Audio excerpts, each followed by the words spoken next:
මෙන්න මේ ආකාරයට අපි එක පැත්තකට දාමු පුතේ මේ පැත්තට භාරය දාමු. මේ භාරය වැඩි කරගෙන යද්දී මෙයාගේ විතතිය ඒ කියන්නේ මේ වැඩි වෙන දිග ප්‍රමාණය මේ අක්ෂයට ගමු.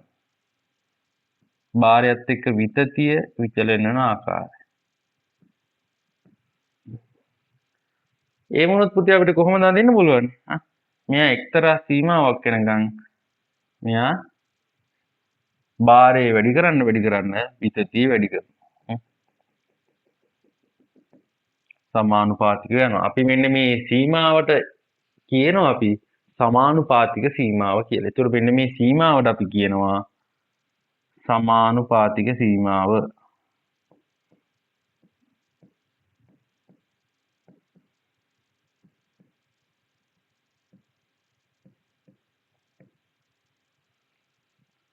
මේ සමානුපාතික සීමාව පැන්න ගමන් පුතේ හරි විශේෂ දෙයක් සිද්ධ වෙනවා. ඒ තමයි දැන් මෙතෙන් එනකන් තමයි පුතේ මේ අපි යොදන බර මේ බලය වැඩි කරන්න මෙයාගේ මේ කම්බියේ තියෙන දිග වැඩි වීගෙන එන්නේ. කම්බියේ දිග වැඩි වීගෙන එනවා. හැබැයි මෙන්න මේ කියන අවස්ථාවෙන් එහාට අපි තාම භාරය තව චුට්ටක් හරි වැඩි කරපු ගමන් පුතේ මොකද්ද වෙන්නේ? මේ විතතිය අපි හිතනට වඩා විශාල අගයකින් වැඩි වෙලා යනවා. එකපාරම ඒ කියන්නේ ඒ බලයේම තියෙද්දි විතතිය විතරක් වැඩි වෙනවා. එතකොට භාරය වෙනස් වෙන්නේ නැහැ, විතතිය විතරක් වැඩි වෙනවා. ඒක ඕගොල්ලන් දැකලා ඇති සමහර ලණුව එහෙම අදිද්දි එක්තරා සීමාවක් වෙනකන් ඇදෙනවා.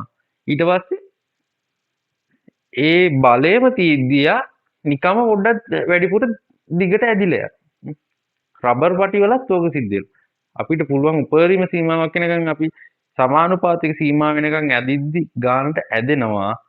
විතතියයි යොදනු ලබන බලයයි විතතියයි සමානුපාතිකව වැඩි වෙනවා. එක අවස්ථාවක් තියෙනවා. බලය ඒ විදිහටම තියෙද්දි දිග විතරක් ඔටෝ වැඩි වෙනවා. අන්න ඒ අවස්ථාවට එනවා පුතේ මෙතනින් පස්සේ. එතකොට භාරය මේ අක්ෂයට සහ විතතිය මේ අක්ෂයට ගත්තොත් භාරයේ වෙනසක් නොවි විතතිය විතරක් මෙයා ටක් ගාලා මෙන්න මේ ආකාරයට වැඩි කර ගන්නවා. මේක කළු පාටින් අඳින්නම් මේ කොටස. භාරයේ ලොකු වෙනසක් නොවේ විතතිය ටක් ගාලා වැඩි කර ගන්නවා. අපිට මේ ප්‍රස්ථාරයම පුතේ අක්ෂර දෙක මාරු කරලා දුන්නොත් කොහොමද අඳින්නේ? ඔව්ව තමයි ඉගෙන ගන්න ඕනේ දේවල් පාඩමකදී. දැන් මේක මෙතෙන්නම දෙන්න එහෙම හේතුවක් නැහැනේ. ඕනනම් කෙනෙක්ට දෙන්න පුළුවන් විතතියත් එක්ක භාරයේ විතරද. අදාළ තියරි එක තමයි හරියට දාගන්න ඕනේ. මම මෙතෙන්ද දාගන්න පුතේ විතතිය. අපි මේ විතතිය කියලා කියන්නේ මේ බලයක් යෙදුවට පස්සේ මුල් දිගට වඩා වැඩි වෙන දිග ප්‍රමාණය. ඒක තමයි අපි මේ විතතිය විදිහට ගත්තේ. විතතියත් එක්ක භාරයේ විචලනය. අපි මෙතන මේ භාරය කියලා ගත්තේ මොකද්ද? මේ අපි යොදන බලය. මෙන්න මේ යොදන බලය. සමානුපාතික සීමාව වෙනකම් මොකද්ද පුතේ මං කිව්වේ වෙනවා කියලා? එයා භාරය වැඩි කරන්න විතතිය වැඩි වෙනවා. ඊට පස්සේ මේ භාරයේ උපරිම අගයට ආවට පස්සේ මෙන්න මේ සමානුපාතික සීමාවට ආවට පස්සේ මොකද්ද සිද්ධ වෙන්නේ? මෙතනින් එහාට සිද්ධ වෙන්නේ පුතේ භාරයේ අගේ එහෙමම තියෙද්දි විතතිය විතරක් වැඩි කර ගන්නවා. ඒකට මෙන්න මේ ආකාරයට භාරයේ මේ විදිහටම තියෙද්දි විතතිය විතරක් පොඩ්ඩක් වැඩි කර ගන්නවා. ඒතර මෙන්න මේ ප්‍රස්ථාර දෙකම සිහියෙන් පුතේ ඇද ගන්න. ඒතර මේක පුතේ MCQ පොයින්ට් එක භාරයේ සමග විතතිය විචලන වෙන ආකාරය මෙන්න මෙතෙන් එනකම් මෙන්න මේ සීමාවට අපි කියනවා සමානුපාතික සීමාව කියලා. සමානුපාතික සීමාව. එතකොට මේ සමානුපාතික සීමාව පුතේ අපිට මෙතන භාරය F විදියටත් විතතිය E විදියටත් අපිට පෙන්눔 කරන්න පුළුවන්. මේකේ භාරය F විදියට අපි යොදන බලය විදිහටනේ අපි භාරය පුතේ සලකන්නේ.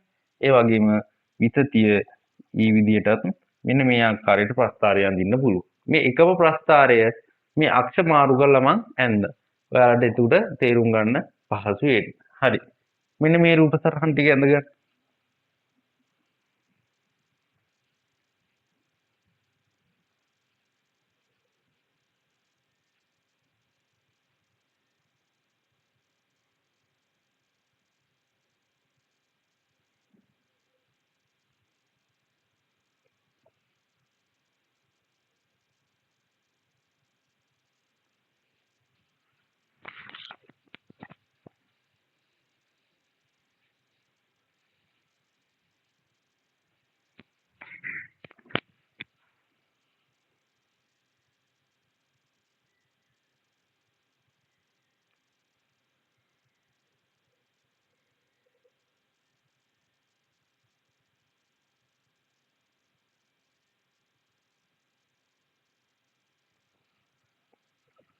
ආචනා පුතේ මේ භාරය කියන එකට ඔයාලට ආතතිය නම් ආතතිය කියලා දාගත් කමන්නේ. ඔයා මෙතෙන්ට ලබලා දෙන්නේ ආතතියක් නම් ආතතියක් කියන එක දාගත්තට ඒක කිසිම ප්‍රශ්නයක් වෙන්නේ නැහැ.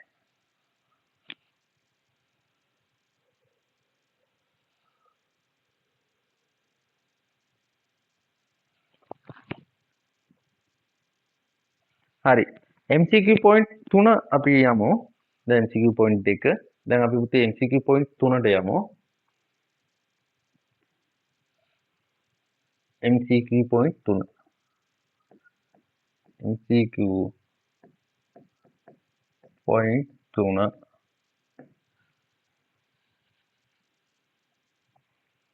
MCQ point 3 යටතේ ලියන්න.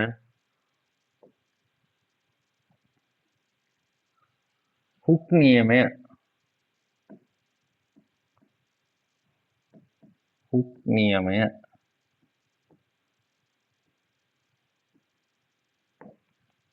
අකුරු හරියට බලලා ලියා ගන්න.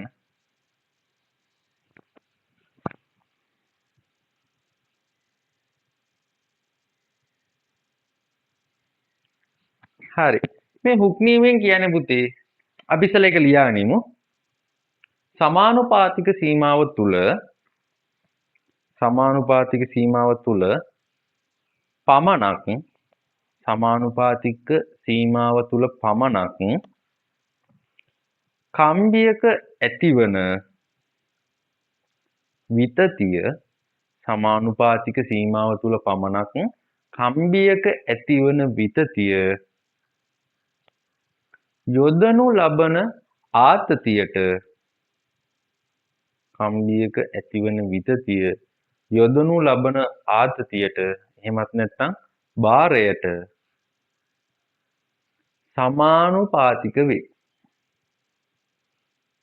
මොකද කිව්වේ නියමයෙන් සමානුපාතික සීමාව තුල කම්බියක ඇතිවන විතතිය යොදනු ලබන භාරයට එහෙමත් නැත්නම් ආතතියට සමානුපාතික වේ. ඉතින් පුතේ අපි ඔය කලින් ඉගෙනගත්ත ප්‍රස්ථාරේ තිබ්බ කතාව තමයි අපි ඉගෙන ගන්න හදන්නේ දැන් ආපහු. මේ හුක් කියන විද්‍යාඥයා කියනවා අපි කම්බියකට යම්කිසි බලයක් යදුවට පස්සේ අවන් ඒක ආතතියක් විදියට නම් කරගන්න. කම්බියක්නේ පුතේ. ඒතර කම්බියකට තෙරපමක් දීලා වැඩක් නැහැ. කම්බියකට දෙන්න ඕනි පුතේ ආතතියක්. මොකද අදින්න විතරනේ පුළුවන්. කම්බියක් තෙරපන්න බෑ. අනේ දණ්ඩක් නම් තෙරපන්න පුළුවන් නේ. අපි ගන්න මේ සැහැල්ලු කම්බි. සැහැල්ලු නෙමෙයි. කම්බියක්. ආතතිය මේක පුතේ විතතිය. ආතතියත් එක්ක විතතිය මෙයා කියනවා මොකද්ද කියන්නේ? සමානුපාතික සීමාව තුලදී අනුලෝමව සමානුපාතිකයි කියන එකනේ කියන්නේ. යොදනු ලබන බලයට සමානුපාතිකයි කියලා කියන්නේ. ඒතර ආතතිය පුතේ F විදියටත් විතතිය E විදිහටත් අපි සැලකුවොත් මේ හුක් කියන විද්‍යාඥයා කියනවා මේ F කියන එක සමානුපාතිකයිලු මේ ඊට. අපිට මේ සමානුපාතික නියතිය අයින් කරන්න පුළුවන් මොකක් කරලාද? සමානයි නියතයක් දාලා. සමානුපාතික නියතිය අයින් කරන්න පුළුවන් විදිය තමයි සමානයි නියතයක් දාන්න. අපි දාමු සමානයි නියතයක්. එතකොට f සමානයි නියතයක් වාරයක් e. එතකොට මේ k කියන නියතයට අපි දෙනවා පුතේ නමක්. මේ කම්බියට අදාළව නමක් දෙන්නේ. k කියලා කියන්නේ සමානුපාතිකත්වයේ නියතය. සමානුපාතිකත්වයේ නියතය.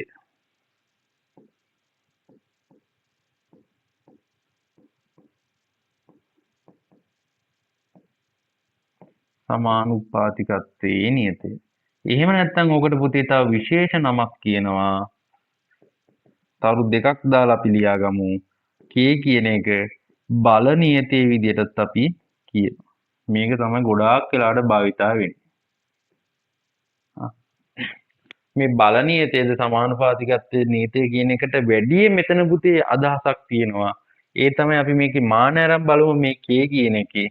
එතකොට f සමානයි ke. k කියලා කියන්නේ f බෙදීම e කියන එකට. එතකොට k කියන එක අපිට ලියන්න පුළුවන්. f කියන්නේ පුතේ බලයක්, ආතතියක්. බලයක් හෝ ආතතියක් මනින්නේ නිව්ටන් වලින්. එතකොට නිව්ටන් බෙදීම e කියලා කියන්නේ පුතේ වැඩි වුණු දිගක්. දිගක් මනින්නේ මීටර වලින්. එතකොට නිව්ටන් බෙදීම මීටර. එතකොට පුතේ මේකේ ඒකකය එනවා නිව්ටන් මීටරයට. කියන්නේ මීටර් එකක් තුල ගැබ් වෙලා තියෙන බලය වගේ එකක් තමයි මෙන්න මේ බල නියතියෙන් කියන්නේ. මේ k වලින් කියන්නේ පුතේ අන්න ඒ වගේ එකක්. එතකොට මේවා භාවිතා කරලා තමයි පුතේ දුනු පවා හදන්නේ.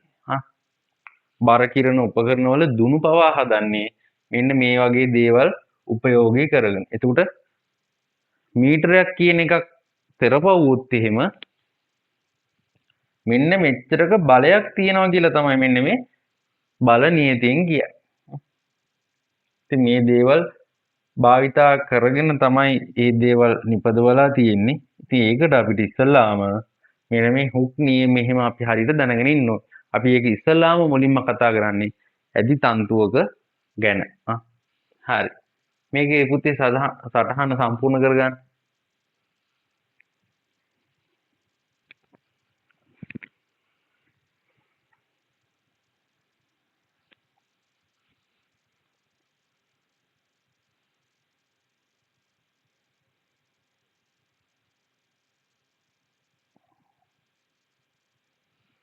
විශේෂයෙන් තරුවක් දාලා ලියන්න සමානුපාතික සීමාව තුල කියලා.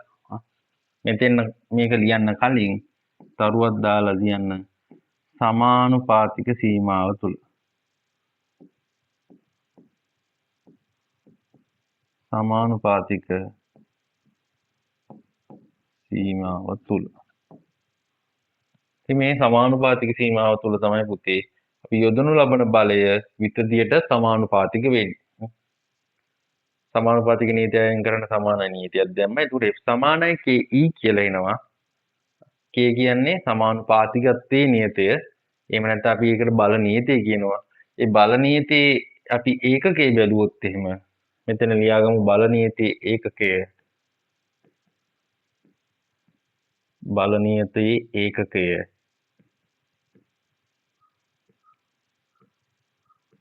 F සමානයි KE. K උක්ත කරගත්තා ගමන් F බෙදීමෙන් E. F කියන එක මනින්නේ පුතේ නිව්ටන් වලින්. E කියන එක මනින්නේ මීටර වලින්. අපිට එතකොට නිව්ටන් මීටරයට මීටරයට නිව්ටන්. ඒකම පුතේ අපිට කියන්න පුළුවන් ඒකක දිගක් මත ඇතිවෙන බලයක් ලෙස තරුවක් දාලා ඕන ලියා ගන්න. ඒකක දිගක් මත ඇතිවෙන බලයක් ලෙස ඒකක දිගක් මත ඇතිවන බලයක් ලෙස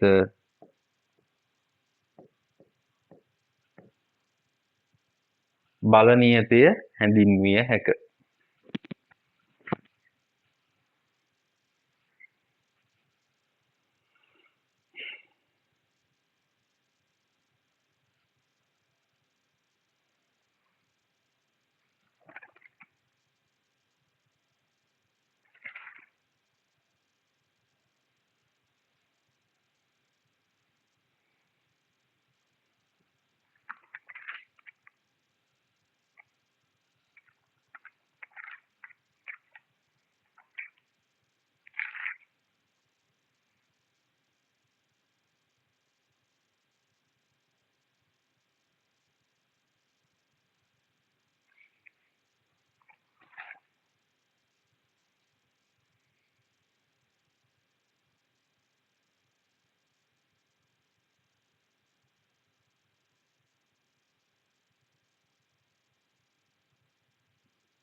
හරි. අපි එතකොට මේ හුක් නියමය ගැනත් අපි කතා කරා. එතකොට හුක් කියන විද්‍යාඥයා මෙන්න මේ අදාළ කතාව තමයි මෙන්න මේ බල නියත එහෙම නැත්නම් සමානුපාතිකත්වයේ නියතය ගැන තමයි යා අදහසක් දැක්ුවේ. හරි. අපි යමු ඊළඟ කොටසට MCQ point 4. ලියන්න පුතේ MCQ point 4.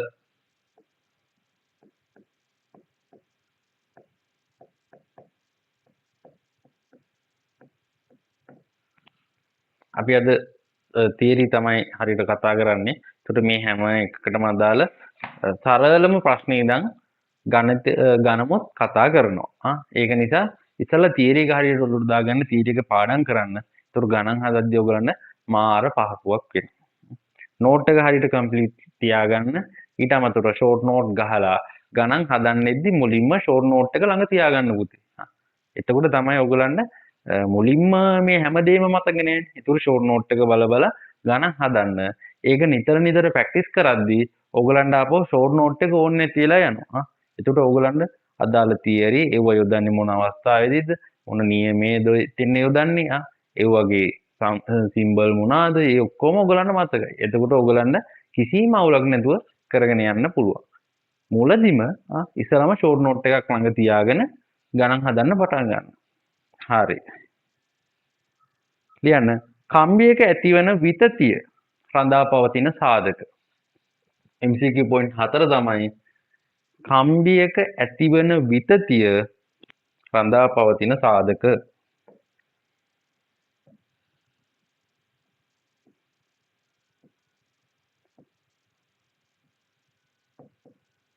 කම්බියක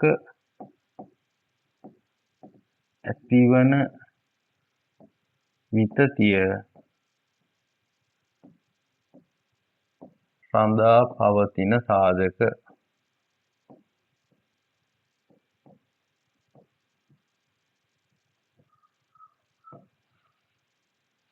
හරි. ප්‍රධාන වශයෙන් පුතේ සාධක අපි හතරක් වෙන් කරගන්න පුළුවන්. පළවෙනි එක ලියා ගන්න. කම්බිය සෑදී ඇති ද්‍රව්‍ය. ඒ කියන්නේ මේ අපි විතතිය කියන්නේ මොකද්ද පුතේ? නැවත මතක් කරගන්න. දිග වෙනස් වීමනේ. කියන්නේ දිග විතරක් වෙනස් වෙනවා නම් අපි ඒක කියනවා ඒකමාන විරූපණයක් කියලා. ඒ ඒකමාන විරූපණය යටතේ අපි දිග විතරක් නම් වෙනස් වුනේ. ඒ වැඩි වුණ දිග මුල් පිහිටුමත් එක්ක ගත්තම මුල් දිගත් එක්ක ගත්තම යා බලයක් ඉදරවසේ යා දිගක් වැඩි වෙනවනේ. අන්න ඒ වැඩි වුණ දිග ප්‍රමාණය තමයි අපි මෙන්න මේ විතතිය කියලා හඳුන්වන්නේ. ඒතර මේ විතතිය රඳා පවතින සාධක කිහිපයක් තියෙනවා. ප්‍රධාන වශයෙන් සාධක හතරක් වෙන් කරගන්න පුළුවන්. පළවෙනි එක තමයි අපි කියන්නේ සෑදී ද්‍රව්‍ය. ලියන්නකෝ. කම්බිය සෑදා ඇති ද්‍රව්‍ය.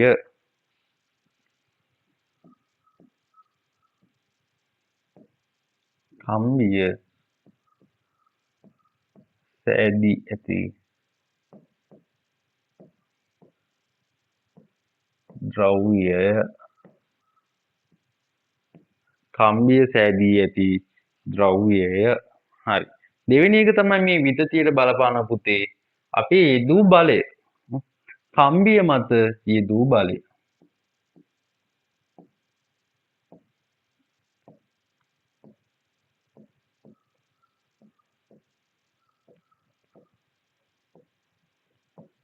කම්බිය මත යෙදූ බලයත් පුතේ මේකට බලපානවා. ඊට අමතරව තුන්වෙනි එක තමයි කම්බියේ හරස්කඩ වර්ගඵලය. කම්බියේ හරස්කඩ වර්ගඵලය.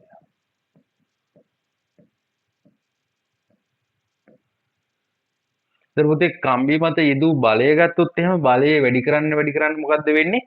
විතතිය වැඩි වෙනවනේ. සමානුපාතික සීමාව තුළදී බලය වැඩි කරන්න විතතිය වැඩි වෙනවා. ඒ වගේම කම්බියේ හරස්කඩ වර්ගඵලය වැඩි වෙන්න කම්බියක තියෙන හරස්කඩ වර්ගඵලය වැඩි වෙන්න මේ විතතිය කියන එක මොකද්ද වෙන්න ඕනේ එහෙනම්? අඩු වෙන්න ඕනේනේ. සිහින් කම්බියක් අරන් අපි බලයක් යෙදුවට පස්සේ එයාගේ මොකද්ද වෙන්නේ? විතතිය ටිකක් වැඩි. ඒ බලයම අපි යොදනවා ටිකක් හරස්කඩ වර්ග බලය වැඩි එකක්. එතකොට එයා ඇදෙන දිග ප්‍රමාණය අඩුයි. අන්න ඒකෙන් පොඩ්ඩක් තේරුම් ගන්න. එතකොට හරස්කඩ වර්ගඵලය කියන එක මෙන්න මේ විතතිය රඳා පවතී. දැන් සෑදියේ ද්‍රව්‍ය ගත්තොත් රබර් වලට අපි බලයක් දුන්නම ටිකක් වැඩිපුර ඇදෙනවා. ඒ වගේම තව වලින් එකක් ගත්තම බලයක් දුන්නා මේ බලයම දුන්නොත් අර ඊට වඩා පොඩ්ඩක් අඩු වෙන්නේ පුතේ ඇදෙන්නේ. අන්න ඒක හරියට ඔළුවට දාලා. ඒතකොට සෑදියට ද්‍රව්‍යයක් පුතේ මෙන්න මේ විතතියට රඳා පවතින සාධකයක් වෙනවා. ඒ වගේම හතරවෙනි එක විශේෂම එකක් ලියා ගන්න. කම්බියේ මුල් දිග. ඒක තරුවක් දාලා ලියාගත්තත් කමන්නේ. කම්බියේ මුල් දිග. මුළු දිග නෙමෙයි කම්බියේ මුල් දිග.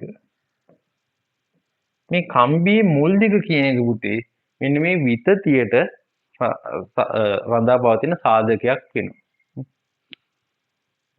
කියන්නේ ආරම්භක දිග බලය යොදන්න පටන් ගන්න මොහොතක් තියෙනවනේ. අන්න ඒ බලය යොදන්න පටන් ගන්න මොහොතේදී ඒ කම්බිය සතුව තියෙන දිග ප්‍රමාණය තමයි මේ මුල් දිග කියලා කියන්නේ.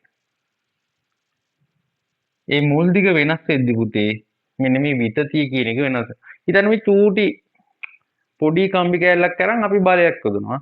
ඒකට එයාට ගන්න පුළුවන් උපරිම දිගක් තියෙනවනේ පුතේ. ඒ වෙනුවෙන් ඒ වගේ ටික දිග කම්බියක් අරගෙන ඒ බලයම යොදනවා. එතකොට පුතේ එයා ඒ විතතිය කියන එක මේකට වැඩිය ඒ පොඩි දිගට වැඩිය ටිකක් වැඩි දිගක් තිබ්බේ කි විතතිය පොඩ්ඩක් වැඩිපුර පෙන්눔 කරනවා. හරි. එතකොට ප්‍රධාන වශයෙන් කම්බියක විතතිය රඳා පවතින සාධක ටික ගැන අපි පොඩි දල අවබෝධයක් ගත්තා. මොකද දැන් මේවත් එක තමයි පුතේ අපි ඊළඟට ගන්න දෙනු කරන්නේ. එතකොට එසේ ප්‍රශ්නයක් වගේ ගත්ත ගමන් මේ දේවල් මොනවද වෙන්නේ? මේ දේවල් තමයි පුතේ තැන් තැන් වලදී භාවිතා කරලා තියෙන්නේ. පොඩි තැන් වලින් මේ පොඩි දේවල් වෙනස් කරලා ඔයගලන් කියන මේක මෙහෙමනම් කොහොමද? ඒකට අදාළ ප්‍රධාන වශයෙන් අපි දැන් ඊළඟට කතා කරන විශේෂ කොටස් කිහිපයක් අන්න ඒ වගේදී ඔයගලන්ට තේරුම් ගන්න පුළුවන් මේ දේවල් වෙනස් වෙද්දී කොහොමද ඒ විතතිය ඒ දේවල් වෙනස් වෙන්නේ කියලා. හරි. නෝට් එක පුතේ සම්පූර්ණ කරගන්න ඊළඟ කොටසට යන්න.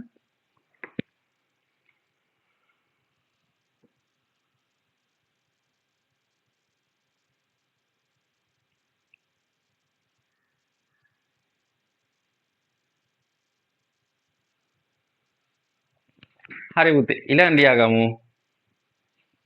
MCQ point 5 හතරනේ අපි කතා කරේ. MCQ point 5.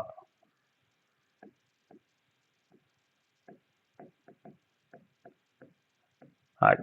MCQ point 5 යට ලියා ගන්න ප්‍රත්‍යාබලය. මොකද්ද මේ ප්‍රත්‍යාබලය කියන්නේ කියලා තමයි අපි කතා කරන්නේ.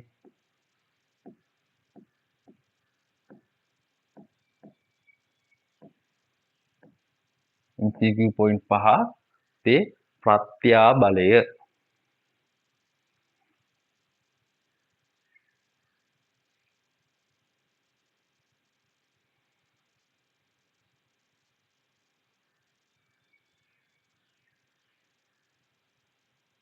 හරි. අපි ලියාගෙන යමු ඉස්සෙල්ලාම. ඊට පස්සේ හඳුනා ගමු. මේ ප්‍රත්‍යාබලය පුතේ ප්‍රධාන කොටස් දෙකකට බෙදන්න පුළුවන්. එකක් තමයි ආතන්‍ය ප්‍රත්‍යාබලය. ලියාගන්න මාත් එක්කම ආතන්‍ය ප්‍රත්‍යාබලය. අනිත් එක තමයි සම්පීඩක ප්‍රත්‍යාබලය. සම්පීඩක ප්‍රත්‍යාබලය. ආතන්‍ය ප්‍රත්‍යාබලය සහ සම්පීඩක ප්‍රත්‍යාබලය. මෙන්න මේ ආතන්‍ය ප්‍රත්‍යාබලය කියන එක පුතේ ඇති වෙන්න පුළුවන් කම්බියක වුණත් කම්බියක ඇති වෙන්නත් පුළුවන්. එහෙම නැත්නම් දණ්ඩක වුණත් ඇති වෙන්න පුළුවන්. ලෝහ දණ්ඩක වුණත් ඇති වෙන්න පුළුවන්. මේ සම්පීඩක ප්‍රත්‍යාබලය කියන එක පුතේ දණ්ඩක විතරමයි ඇති වෙන්න පුළුවන්. ඒක මෙන්න මේ සම්පීඩක ප්‍රත්‍යාබලය කියන එක දණ්ඩක විතරයි ඇති වෙන්න පුළුවන්. ඒ කියන්නේ අපි බලමු ප්‍රත්‍යාබලය කියන්නේ මොකක්ද කියලා බලාගමු. ඉස්සලාම පොඩි මේ දල අදහස ගන්න. ආතන්‍ය කියලා කියන්නේ පුතේ ඇදීමක් නිසා සම්පීඩක කියන්නේ තෙරපුමක් නිසා. මේ ප්‍රත්‍යා බලය කියලා කියන්නේ පුතේ මේ වර්ගඵලයක් මත යෙදෙන අභිලම්භ බලය. සරලවම ගත්තොත් අපිට මේ විදිහට හඳුන්ව ගන්න පුළුවන්. අපි වර්ගඵලයක් මත යෙදෙන අභිලම්භ බලයට තව නමක් පීඩනයක් කියලා. මේකත් පුතේ මේ පීඩනයක් වගේ එකක් තමයි ප්‍රත්‍යා බලය කියන්නේ. අපි මේ පදාර්ථයේ යාන්ත්‍රික ගුණ පාඩමේදී ඒ කොටස අපි ප්‍රත්‍යා බලයක් විදිහට හඳුන්වනවා. හිතන්න මෙන්න මේ වගේ ලෝහ දණ්ඩක් තියෙනවා. මේ ලෝහ දණ්ඩේ හරස්කඩ වර්ගඵලය කැපිටල් A මෙයා මත අභිලම්භව යොදනවා පුතේ x කියලා බලයක්. අභිලම්භව යොදන බල. ආනත වේදුවොත් එහෙම ආනත යොදන බලයෙන් අභිලම්භව යෙදෙන බලය අපි ලබා ගන්න ඕනි. ඒකෙන් හරියටම මේ වර්ගඵලයට ලම්බක යෙදෙන බලය ලබා ගන්න ඕනි. ඒතර පුතේ මේ ප්‍රත්‍යා බලය කියන එක අපි සිග්මා වලින් පෙන්වුවොත් සිග්මා කියලා කියන්නේ එතකොට අභිලම්භව මේ වර්ගඵලයක් මත යෙදෙන බලයක් විදිහට අර්ථ දක්ව ගන්න පුළුවන්. එතකොට ඇදීමක් නිසා නම් හිතට තන්තුවක් මත හරස්කඩ වර්ගඵලය ඒ උන මෙයා ඇදීමක් නිසා නම් මේ ප්‍රත්‍යා බලය ඇති වෙන්නේ. ඒකට පුතේ අපි කියනවා ආතන්නේ ප්‍රත්‍යා බලයක් කියලා. ඒ ප්‍රත්‍යා බලය අපිට සිග්මා කියන එකෙන් පෙන්නවොත් සිග්මා කියන්නේ x බෙදීම a වලින් පෙන්වන්න පුළුවන්. ඒ වගේම මේ ප්‍රත්‍යා බලයේ තියෙන ඒකකය ගත්තොත් ප්‍රත්‍යා බලයේ ඒකකය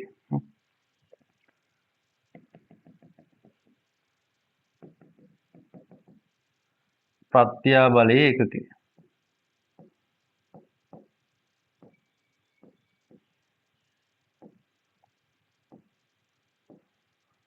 එතකොට ප්‍රත්‍යා බලය කියන්නේ බලය බෙදීම වර්ගඵලයක් වෙන්නේ. ඒක බලය වනින්නේ පුතේ නිව්ටන් වලින් වර්ගඵලය වනින්නේ වර්ග මීටර වලින්. එතකොට වර්ග මීටරයට නිව්ටන් කියලා තමයි පුතේ උත්තරයක් එන්නේ. එතකොට මේ ප්‍රත්‍යා බලයේ මානයි පීඩනයේ මාන. පීඩනය කියන්නේ පුතේ ඒකක වර්ගඵලයක් මත යෙදෙන බලයක් විදිහටනේ ගන්න. පීඩනයේ මානයි එතකොට සමානයි. ඒකත් පුතේ අපි විශේෂයෙන් අපි ලියාගමු වෙනම. දැනට අපි නෝට් එක සම්පූර්ණ කරගෙන යමු. ප්‍රත්‍යා බලය ප්‍රධාන වශයෙන් කොටස් දෙකකි ලියන්න. ප්‍රත්‍යා බලය ප්‍රධාන වශයෙන් කොටස් දෙකකි. එක ආතන්‍ය ප්‍රත්‍යා බලය, දෙක සම්පීඩක ප්‍රත්‍යා බලය. ආතන්‍ය ප්‍රත්‍යා බලය කියන එක ඉස්සරහට ලියා ගන්න. කම්බියක හෝ දණ්ඩක කියන මේ දෙකේම ඇති වෙන්න පුළුවන්. මොකද කම්බියත් දණ්ඩත් දෙකම ඇදීමකට ලක් කරන්න පුළුවන්. යම් කිසි වර්ගඵලයක් මත අපි බලයක් යොදන්න පුළුවන්, අදින්න පුළුවන්. එතකොට ආතන්‍ය ප්‍රත්‍යා බලයක් එතන ඇති වෙන්න පුළුවන්. එතකොට දණ්ඩක විතරයි පුතේ අපිට තෙරපුමක් දෙන්න පුළුවන්. සම්පීඩක ප්‍රත්‍යා බලයක් එතකොට දෙන්න පුළුවන් මේ දණ්ඩකට විතරයි. ආයෙක ඉස්සලා සම්පීඩක ප්‍රත්‍යා බලය කියලා දාලා දණ්ඩක පමණක් ඇති වෙයි කියලා වුණා පොඩි වරහණක් දාගන්න. හරි. චූටි රූප සටහන් දෙකක් ඇඳගමු.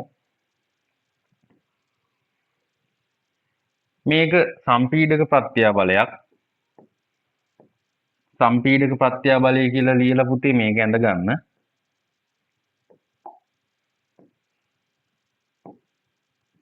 සම්පීඩක ප්‍රත්‍යා බලය.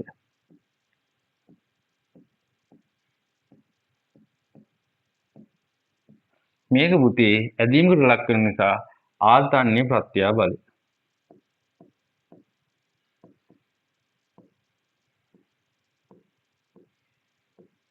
ආතන්‍ය ප්‍රත්‍යා බලය